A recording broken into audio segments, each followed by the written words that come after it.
aula para gravar, que senão depois eu esqueço.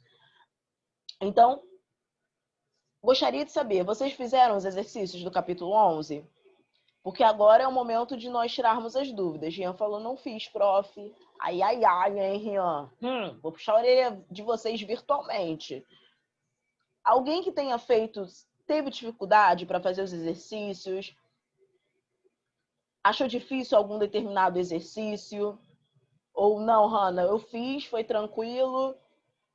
Nada, tudo bem, foi tudo tranquilo? Só algumas que eu fiz. Não entendi, Maria. Eu só fiz algumas. Ah, entendi. E você achou fácil, difícil? Sim. Tranquilo? Sim. Então tá. Turma, não esqueçam de fazer os exercícios. Eu sei que a gente está nessa nova organização de aulas, né? Não tão nova assim, né? Porque nós estamos aí desde praticamente abril, nas nossas aulas online. Então, eu sei que é uma dinâmica totalmente diferente de tudo que a gente já viveu na vida, mas se esforcem para fazer os exercícios. Eu sempre falo para vocês e para as demais turmas, na hora de fazer o exercício é quando você percebe se de fato você entendeu aquele conteúdo. Porque se você faz o exercício e você tem dificuldade, isso indica que de repente você teve alguma dificuldade para entender aquele conteúdo. Então isso é um sinal para você voltar no livro ou voltar no caderno e dar uma olhada novamente na parte teórica, né, no conteúdo, né, nos textos que tem no livro sobre aquele determinado assunto. Então, se organizem para fazer o exercício. Monte uma estratégia que você consiga fazer os seus exercícios com calma. Por exemplo, o que eu, Hanna, faria se eu tivesse que fazer os exercícios? A parte da manhã, durante toda a semana, vocês têm aula, né? Então, não teria como fazer durante a parte da manhã. Então, durante a parte da manhã, já é separado para assistir às aulas online. Aí as aulas acabam praticamente meio-dia, né? Então você vai almoçar, vai descansar um pouco. Depois, no início da tarde ou no meio da tarde, você pega ali o seu livro e faz os exercícios. Principalmente geografia, eu não sei como funciona nas outras disciplinas, né? Como os demais professores estão organizando. Mas até para aliviar vocês, para não ficar toda a aula passando exercício, o que eu tenho feito? Eu passo exercício só quando eu termino o capítulo. E às vezes tem capítulo que eu fico 2 semanas, 3 semanas. Então, assim, de repente você não precisa nem esperar eu pedir para você fazer o exercício. Conforme eu for explicando o conteúdo, você pode ir dando uma olhada nos exercícios e já ir vendo quais você consegue fazer. Porque isso já vai te adiantando. Então, assim, não deixem de fazer o exercício não, porque é uma parte muito importante aqui das nossas aulas, principalmente nesse período aí que nós estamos à distância, né? Que eu não consigo acompanhar vocês muito de perto. Então, é isso, tá? Se esforcem para fazer os exercícios. Mas vamos lá, turma. Então, já que ninguém teve dificuldade, já que tá tudo bem, acredito eu vou avançar no nosso conteúdo. Caso você não tenha feito o exercício, você fale assim, poxa, Hanna, vou fazer o exercício. Mas e se eu tiver dúvida? Se você tiver dúvida, você me manda um recadinho lá na Agenda Edu, que eu respondo com o maior carinho e tal. Teve até alguns alunos que falaram, ai, Hanna, eu não estou tendo acesso à Agenda Edu, eu posso te mandar um e-mail, posso falar com você no Instagram, no Facebook? Pode, fica tranquilo, tá? O importante é você não ficar com dúvida. Tudo bem? Meus amores, então vamos lá. Página 42 do seu livro, aonde nós iremos finalizar falando sobre as características vegetais, as características ambientais da região norte. Turma, muitas pessoas usam o nome, né? Região norte, a expressão região norte. E Amazônia, ou floresta amazônica, como expressões similares. Eu falo similares foi ótimo. Similares. Como assim, Hanna? Calma que eu te explico. Muitas pessoas acham que falar em floresta amazônica é a mesma coisa que falar em região norte. E vice-versa. Falar em região norte é falar em floresta amazônica.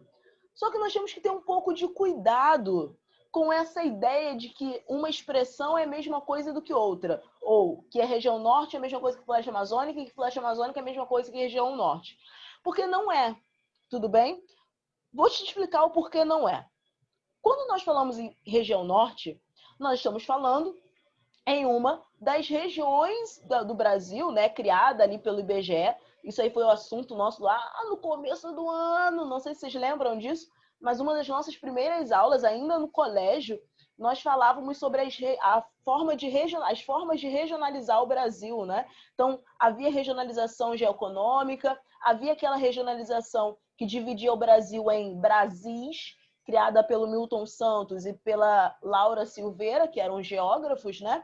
E havia a regionalização do IBGE, que dividia o Brasil em 5 grandes regiões. Uma dessas regiões é a região norte, que é a maior região do Brasil em extensão territorial, mas que conta com a segunda menor população entre as regiões brasileiras. Bom, dito isso, turma, dentro da região norte, nós temos mais de um bioma, ou seja, mais de uma caracterização de vegetação. Hanna, tá me complicando porque eu não estou entendendo. Calma que eu te explico. Quando eu falo que dentro da região norte são encontrados mais de um bioma, mais de um tipo de vegetação, é porque dentro da região norte do Brasil nós não temos apenas floresta amazônica. A região norte do Brasil tem também, por exemplo, o Cerrado. E quase ninguém fala disso. Dentro da região norte, nós temos outros biomas que são tão importantes quanto a floresta amazônica. Então, ao longo desse capítulo, nós vamos entender isso, tudo bem? E o contrário também é verdadeiro. Falar em floresta amazônica não é a mesma coisa que falar em região norte, porque a floresta amazônica ela não se encontra apenas na região norte. Só para vocês saberem, turma, a floresta amazônica ela está presente no Brasil e em mais 8 países que fazem fronteira com o Brasil. Então, a floresta amazônica não é uma exclusividade nossa. A diferença é que o Brasil tem a maior parte da floresta amazônica. A maior parte da floresta amazônica está dentro do Brasil, dentro da região norte. Mas existem outras partes da floresta amazônica que estão nos países que fazem fronteira com o nosso. Tudo bem? Então, sobre tudo isso que eu comentei agora, nós vamos aprofundar um pouco ao longo desse capítulo. Tudo bem? E aí, para entender uma região, né, a região norte, entender essa região que é tão grande, que tem tanta diversidade de biomas, que tem características de presença de rios, enfim, uma série de diversidades, né, uma grande biodiversidade que há naquela área, é necessário que nós venhamos regionalizar, ou seja, entender o que nós estamos estudando, que área é essa que nós estamos estudando. Para isso, o livro de vocês, a partir da página 43, apresenta justamente essa diferenciação que eu fiz agora há pouco. A diferença entre região norte e o que é a Amazônia, que são coisas distintas. Olha o que ele diz, então, aqui nessa página 43. Acompanhem comigo. No capítulo anterior, capítulo 12, que falava também sobre a região norte, você começou a estudar alguns aspectos do norte, a maior região brasileira em extensão territorial. Essa região, constituída pelos estados do Acre, Amapá, Amazonas, Pará, Rondônia, Roraima e do Tocantins, abriga a maior parte das terras indígenas do país.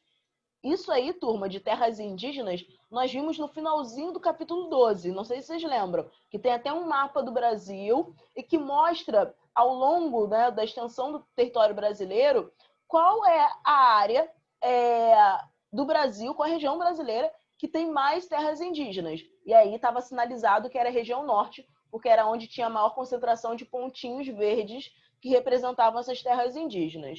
Cauã me pergunta se vai cair o capítulo 13 na avaliação. Sim, Cauã. A avaliação de vocês é o capítulo 11, 12 e 13. Em resumo, é todo esse livrinho aqui, tá? Esse livro 3. Então, continuando, ele diz o seguinte, e também a região norte concentra parte expressiva da floresta amazônica. É, portanto, coberta em grande parte pela floresta equatorial. Turma, alguns livros, algumas questões, alguns textos chamam a floresta amazônica de floresta equatorial. Alguém se arriscaria a dizer o porquê essa floresta amazônica pode ser chamada de floresta equatorial? Alguém sabe dizer? Ou se arriscaria a dizer o porquê? Enquanto eu bebo uma aguinha aqui? Por que a floresta amazônica pode ser chamada de floresta equatorial? Por conta do clima? Oi? Por conta do clima? Tem a ver com clima, Maria, perfeito. Acho que Maria já sacou um pouquinho aqui. Tem a ver com clima. Chorei de emoção, Rian, porque fica perto da linha do Equador. Como assim, Hanna? Calma que eu te explico. Se você pega um mapa do Brasil, por exemplo, aqui na página 44, que é a página seguinte, virei um pouquinho, coloque lá na página 44 para vocês observarem o que eu tô falando. Reparem, não tá todo o Brasil sendo representado nesse mapa, né? Só a região norte, mas só isso já nos ajuda. Reparem que a região norte, ela tá cortada por uma linha horizontal. Qual o nome dessa linha horizontal que corta parte da região norte? Linha do Equador. A linha do Equador, que é a principal latitude, né? A latitude 0 graus. O Rian lembrou aqui de uma relação que nós estudamos no ano passado, sexto ano, quando nós falávamos sobre os fatores climáticos. Não sei se vocês lembram disso. Em que eu explicava para vocês a relação entre a latitude e a temperatura. Só cuidado, hein, Rian? Quanto menor é a latitude, mais quente é. Tudo bem? E a linha do Equador é a latitude mais baixa, que é a latitude 0 grau. Isso significa que as áreas próximas à linha do Equador são mais quentes, tudo bem? Quanto mais próximo à linha do Equador, mais quente. Quanto mais longe da linha do Equador, mais frio. Lembra disso? Só lembrar do seguinte, floresta amazônica ela é bem quente, quente e úmida. Enquanto as áreas polares são frias pra caramba, Polo Norte e Polo Sul. Por quê? Floresta amazônica está próxima à linha do Equador e os polos têm uma elevada latitude, são mais afastadas da linha do Equador. Tudo bem? Então, quanto mais longe da linha do Equador, mais frio. Tudo bem? Então, por que a floresta amazônica pode ser chamada de floresta equatorial, Hanna? Porque a floresta amazônica ela é cortada pela linha do Equador. E daí? E daí que eu te explico. Devido ao fato da floresta amazônica estar nessa faixa tropical do mundo, dessa faixa equatorial do mundo, isso faz com que aquela localidade seja muito quente e muito úmida. Por que muito quente? Porque essa faixa equatorial é a parte do mundo que mais recebe radiação solar. E por receber mais radiação solar, é a parte do mundo mais quente. Tudo bem?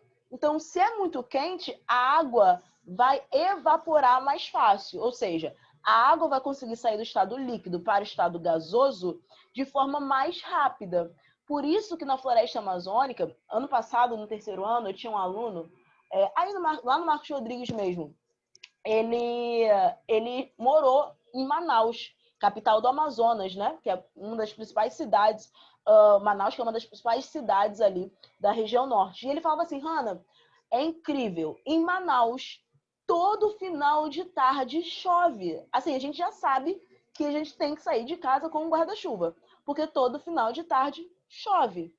E aí eu expliquei para ele por que isso acontecia.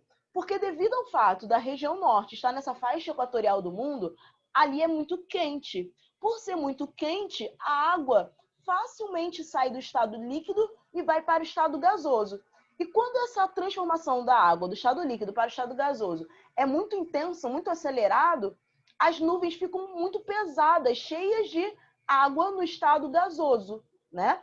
Então isso faz com que aconteçam as chuvas. Quando a nuvem ela fica cheia de vapor de água, né?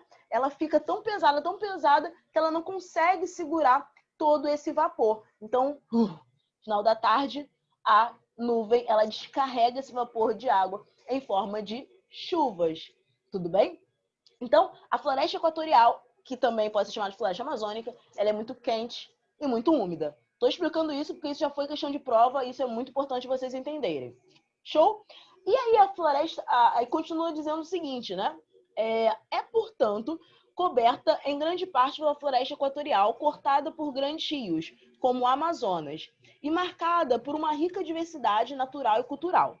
Por sua vez, a Amazônia vai além dos limites da região norte.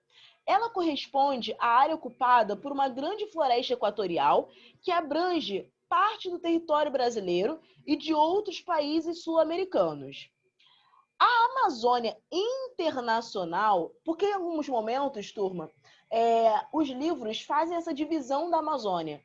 Eles falam em Amazônia Internacional, em Amazônia Legal, em Amazônia Brasileira, são coisas distintas. Então, essa página 43 está apresentando para vocês a definição do que é Amazônia Internacional, do que é Amazônia Legal, e eu vou falar o que é Amazônia Brasileira, tá? Porque aqui não está explicado de forma clara, tudo bem? O que é a Amazônia brasileira. Mas o próprio nome já diz, né? A Amazônia brasileira é basicamente a Amazônia, a parte da Amazônia que está no território brasileiro. É isso. E ele fala aqui o que é a Amazônia Internacional. A Amazônia Internacional, ela compreende todos os estados da região norte, além de Maranhão e Mato Grosso. Tudo bem? Por que ele falou isso, Hanna? A Amazônia Internacional compreende todos os estados da região norte, além de Maranhão e Mato Grosso. Porque Maranhão e Mato Grosso não estão na região norte.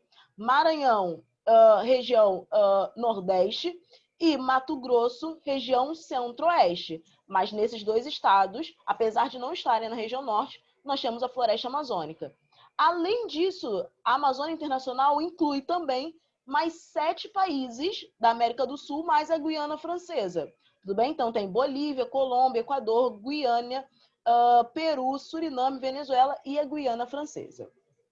E ele continua dizendo o seguinte: no Brasil, em 1953, foi instituído o termo Amazônia Legal, com a finalidade de promover o desenvolvimento social e econômico dos estados que integram o território da floresta, os quais, historicamente, compartilham semelhantes desafios econômicos, políticos e sociais.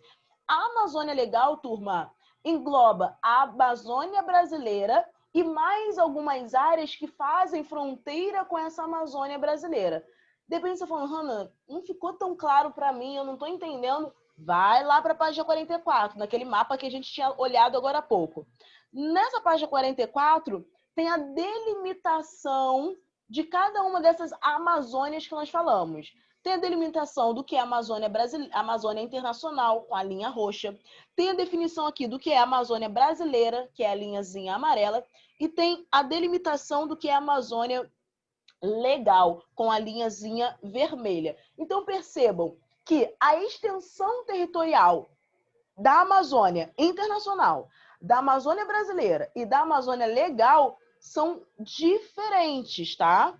São delimitações diferentes, tudo bem? Porque cada uma dessas Amazônias, elas se referem a um agrupamento diferente de regiões, né? De áreas, tudo bem? A Amazônia Internacional, como nós acabamos de ver, envolve todos os estados da região norte, mais Mato Grosso, mais Maranhão e também os 7 países, mais Guiana Francesa, que tem floresta amazônica.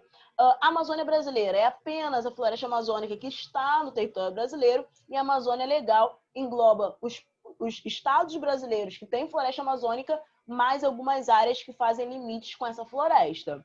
Tudo bem? Para promover o desenvolvimento e a proteção daquela área. Turma, falem comigo. Tá tranquilo essas 3 Amazônias? Amazônia Brasileira, Amazônia Legal e Amazônia Internacional? Isso é importantíssimo.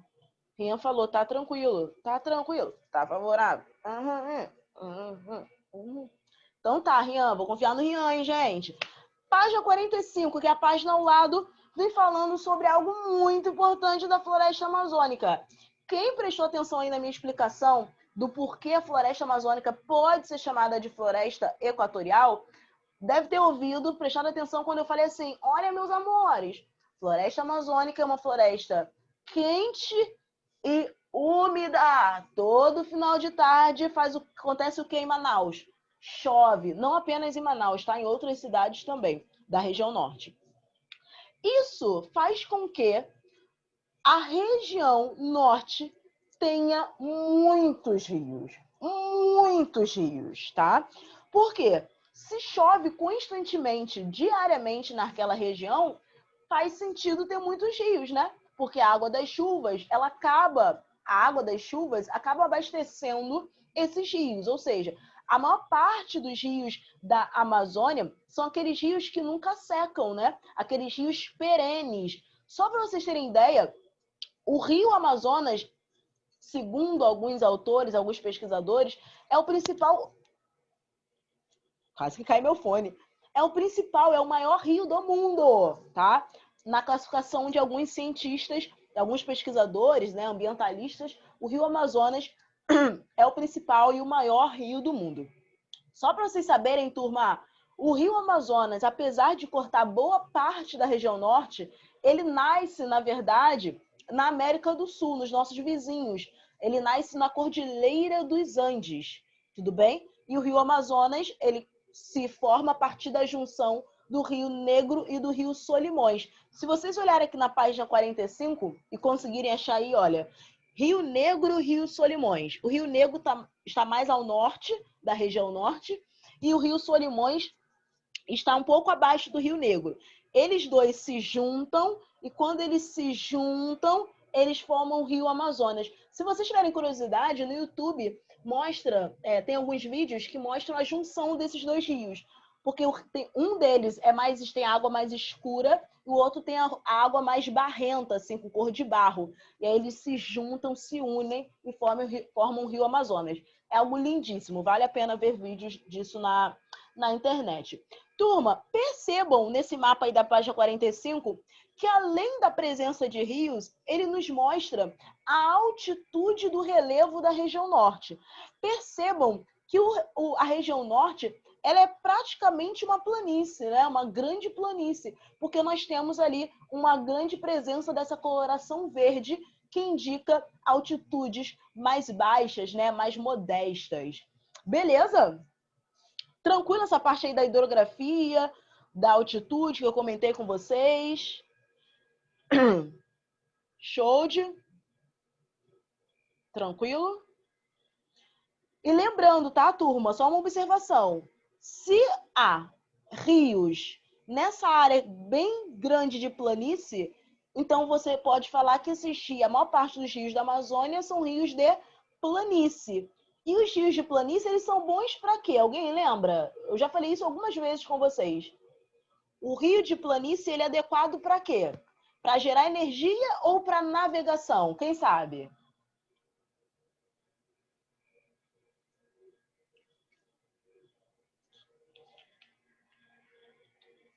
Rios de planície, que são rios que estão aquele relevo baixinho. É bom para gerar energia ou para navegação? Que são aqueles rios calmos, que não tem queda d'água. É bom para gerar energia ou para navegação? Para navegação, exatamente. Exatamente. Rian falou aqui, pensei que fosse por conta dos moinhos de vento. Não, não, não. Rios de planície são aqueles rios mais planos, que não tem queda d'água. Então, isso é ideal para navegação, porque não tem como você colocar uma embarcação, né, um navio, um barco, enfim, em um rio que tenha queda d'água. Imagina, a embarcação caindo, não tem como. Então, os rios de planície são bons para a navegação. Os rios bons para gerar energia são os rios de planalto, que são aqueles rios com queda d'água. Tranquilo, turma? Avançando um pouquinho aí no nosso capítulo, nessa página 46 e na página 47, vem falando justamente isso que eu acabei de comentar com vocês, que grande parte dos rios da Amazônia são bons para navegação, e aí você começa a ligar as coisas. Lembra que agora há pouco eu falei com vocês, eu li com vocês, na verdade, que a região norte, a região do Brasil, que tem mais terras indígenas. Por que isso faz sentido? Porque os indígenas, eles se utilizam muito dos rios para sobreviver. Os indígenas usam, por exemplo, a água dos rios para se banhar, utilizam os rios para pesca. Então, a presença de grandes rios na região norte e a presença dos indígenas fazem sentido, já que os indígenas têm uma profunda relação, uma profunda dependência em relação a esses rios. Tudo bem? Eu acho que aí começa tudo a fazer sentido um pouco aí na nossa cabeça. Então, na página 46, ainda falando sobre os rios, ele explica aqui quais são os rios da região norte que são utilizados para navegação e quais são os principais rios utilizados para a geração de energia hidrelétrica, tudo bem? Então ele vem falando aqui um pouquinho sobre as usinas hidrelétricas, né? A usina de Tucuruí, a usina que está sendo instalada e vem sendo desenvolvida no Rio Xingu, que é a usina de Belo Monte. Então ele vem explicando isso tanto na página 46 quanto na página 47. Turma, no final da página 47, ele mostra 2 mapas da região norte para nós, né? Ele mostra um mapa que apresenta os climas da região norte e ele apresenta um mapa que fala sobre a vegetação. Sobre o clima, nós encontramos 2 principais climas na região norte. O clima equatorial, que abrange grande parte dos estados, e o clima tropical semiúmido. Tudo bem? Clima tropical semiúmido é um clima bem típico do centro-oeste.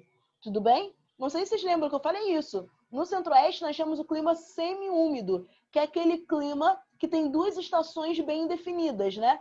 Nós temos um período chuvoso, que é o período do inverno, né? Ou melhor, do verão. O verão e a primavera, nesse clima úmido, são muito chuvosos, e um período seco, que é o período do inverno e do outono, tudo bem? Então, nessas partes vermelhinhas desse mapa de clima, é onde acontecem essas duas estações, como nós falamos, bem definidas. Um período chuvoso e um período mais seco. Já o clima equatorial, como eu falei com vocês, ele é quente e úmido, né? Não vou nem entrar muito em detalhe, porque eu já tinha comentado isso com vocês. Ao lado, no mapa de vegetação original, percebam que grande parte da região norte é ocupada pela floresta amazônica. Mas nós temos também a presença de vegetação litorânea, nós temos a presença dos campos e também a presença do cerrado. Tudo bem? Avançando um pouco, turma, na página 48, ele vem explicando um pouquinho detalhadamente de cada uma dessas vegetações. Depois, se vocês quiserem, vocês podem dar uma olhada. Eu vou parar com vocês, turma, nessa página 49. Hanna, mas você falou que todo esse capítulo vai cair na prova e você não vai terminar o capítulo? Calma, sem desespero, porque eu vou parar na página 49, mas vão faltar só mais 3 paginazinhas para nós terminarmos esse capítulo. Essas 3 páginas, turma, eu consigo comentar com vocês na semana de revisão, que é a semana que vem, sem problema algum, sem prejuízo algum, tá? Então, hoje eu vou finalizar com vocês na página 49, falando de algo importantíssimo. Eu acabei de falar que na região norte nós temos aí floresta amazônica, nós temos o cerrado, nós temos os campos e nós temos a vegetação litorânea. Vamos falar um pouco mais sobre floresta amazônica, que é o que ocupa grande parte da região norte. A floresta amazônica, turma, a gente tem a seguinte visão, né? A seguinte lembrança.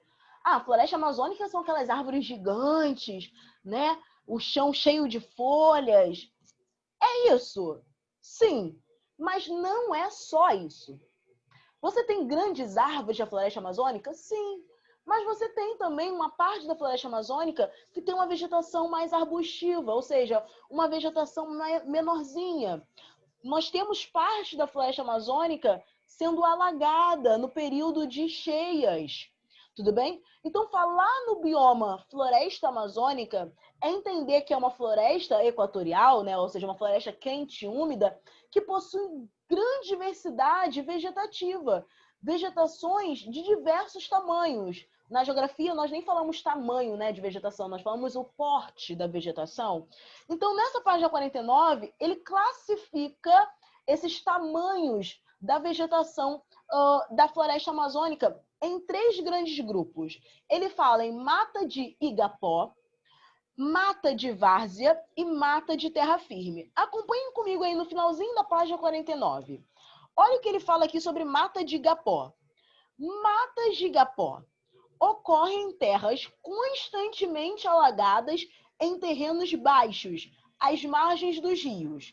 Suas maiores árvores atingem 20 metros de altura, com ramificação baixa e densa. Olha aí nesse desenho que ele mostra aí a mata de igapó. Mata de igapó é uma vegetação que se desenvolve na beira do rio, ou seja, o solo aonde essa mata de igapó se desenvolve é um solo que está sempre coberto de água. Tudo bem? Porque está justamente aí colado aos rios. Matas de várzea. Localizam-se em terrenos periodicamente alagados por ocasião das cheias que ocorrem na região. Suas árvores são de grande porte. Turma, a mata de várzea é aquela mata aquela área da floresta amazônica que às vezes alaga e às vezes não. Depende ali da intensidade das chuvas. Tudo bem? Hanna, mas difícil lembrar esse nome, né? Mata de várzea, é estranho. Lembra dos meninos, as meninas também que gostam de futebol? Se você lembrar aí, o futebol de várzea. O que é futebol de várzea? É aquele futebol bem simples, né? Aquele futebol que acontece naquele campo ali que é chão duro, né? Chão de barro ali, que se chover alaga tudo. Essa é a mata de várzea, tudo bem? De tempos em tempos ela enche, depois a água baixa, depois a água volta, depois a água baixa. É basicamente isso. E por último, a mata de terra firme. O próprio nome acho que já é autoexplicativo, né? Mata de terra firme é aquela que ocupa terras mais altas e que por isso são isentas de qualquer inundação, ou seja, não alaga nunca nessa área de mata firme. Suas árvores atingem entre 60 e 65 metros de altura, cujas copas, ou seja, o topo das árvores, retém cerca de 85% dos raios solares, tornando o interior da floresta escuro e úmido. Turma, essa classificação da floresta amazônica é importantíssima. Se eu fosse você, eu puxava uma seta e escreveria muito importante, porque realmente é muito importante. Falem comigo agora. Dúvidas? Sim, não? Tudo tranquilo para a gente finalizar a nossa aula? Ótimo, ótimo. Turma, vou pedir para vocês fazerem para casa os exercícios da página 44, 45 e 48, tá? Repetindo, para casa, 44, 45 e 48. São 6 questõezinhas, ó. Molezinha, ok? E agora eu peço que vocês escrevam o nome no chat, não é isso? Para que eu possa dar presença, todo mundo receber presença aqui no diário, tudo bem? Cauã já escreveu, Rian também. Vamos lá, todos escrevam os nomes. Júlia. Oi, Julinha, saudades. Saudades de todos vocês. O Rick, Miguel Santana, Viana. Annalise. Oi, Ana. Foi? Arthur, Gabriel, Léo. Turma, alguém tem notícia das Anas? Ana Clara? As 2 Anas, eu não tenho visto elas nas aulas. Faine também. A Mafra tá aqui. Faine eu não tenho visto. Tem uma galera que eu não tenho visto. Hoje não vi Pedro. Acho que nenhum dos 2 Pedros estão aqui. Tem uma galera que eu não vejo há um bom tempo, mas enfim, é isso. Meus amores, terminamos assim a nossa aula. Nos veremos na segunda-feira que vem, tudo bem? Comentando sobre esses exercícios, caso vocês tenham dúvidas, finalizando esse capítulo e fazendo exercício de revisão. Tranquilo? Meus amores, um beijo, boa semana, bons estudos, vai com tudo para essa semana, porque é a semana aí que os professores vão finalizar as matérias, então atenção total, atenção total. Eu tenho certeza que no final vai dar tudo certo, tá bom? Beijos, beijos, beijos. Até. Eu fui com o tchau de Miss nos estados.